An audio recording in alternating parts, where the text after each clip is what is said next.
अगर रात में 1:30 बजे कोई बस बिना नंबर के तुम्हारे सामने रुक जाए तो उसमें कभी मत चढ़ना, क्योंकि वो बस कहीं जाती नहीं है, वो बस तुम्हें लेने आती है।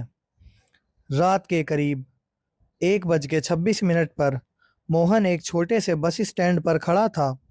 उसके फ़ोन की बैटरी 5% थी और नेटवर्क बिल्कुल नहीं। चारों तरफ सन्नाटा था। एक टूटी बेंच, एक झपकती हुई ट्यूबलाइट और दूर एक कुत्ता जो लगातार उसी को देख रहा था। मोहन ने घड़ी देखी। रात के 1:28 हो रहे थे। उसने सोचा, बस आएगी भी या नहीं। कभी हवा अचानक ठंडी हो गई और ट्यूबलाइट बंद हो गई। पूरा अंधेरा। अचानक दूर से आवाज आई, धर धर।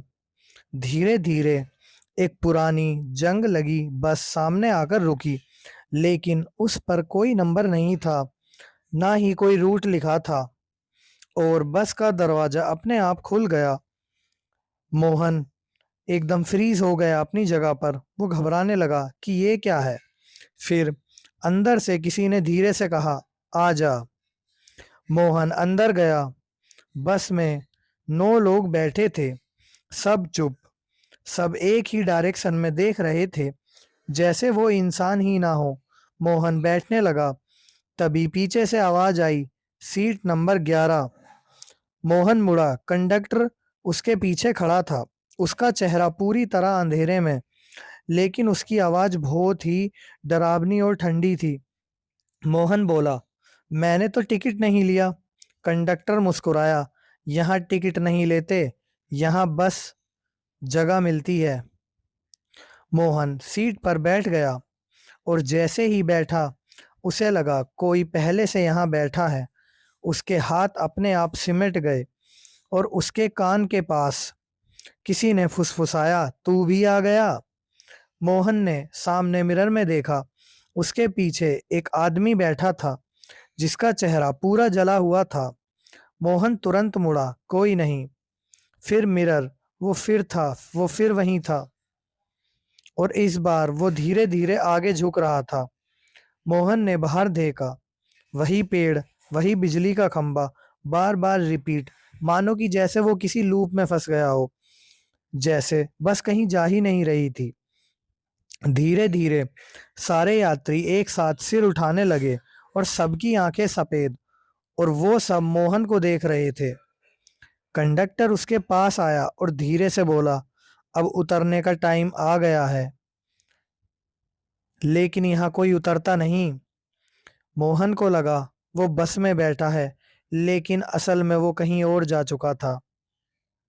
बस अचानक रुक गई। मोहन नीचे उतरा और जो उसने देखा, उसकी सांस रुक गई। बस स्टैंड पूरी तरह टूटा हुआ था, दीवारें जली हुई और वहां कोई इंसान नहीं था। वो सारे यात्री अब उसके पीछे खड़े थे और धीरे धीरे उसकी तरफ बढ़ रहे थे।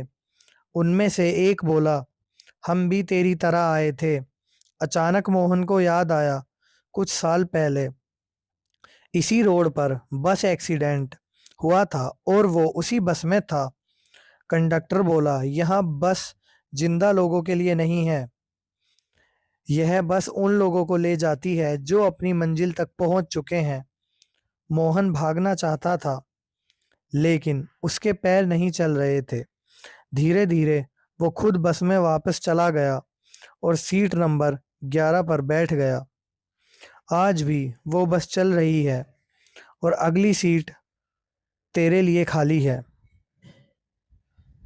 तो ये थी आज की स्टोरी। तो कैसी लगी आपको मेरी स्टोरी, कमेंट करके मुझे बताना। मैं ऐसी डेली डरावनी स्टोरीज आपके लिए लेके आता रहता हूँ। और अगर आपके साथ भी कोई ऐसी हॉरर स्टोरी, रियल में रियल इंसिडेंट हुआ है, सच में आपके साथ भी कोई ऐसी चीज़ें हुई हैं, तो मैंने अपनी आईडी में दी गई अपनी मेल आईडी दी हुई है। मेरी दी हुई मेल आईडी पे तुम लोग मुझे कांटेक्ट कर सकते हो। डिस्क्रिप्शन में तुम्हें मेल आईडी मिल जाएगी। अपनी स्टोरी शेयर करोगे तो मैं आपकी स्टोरी अपनी यूट्यूब चैनल पर कवर करूंगा। थैंक यू गाइस, ध्यान रखो अपना। Bye, take.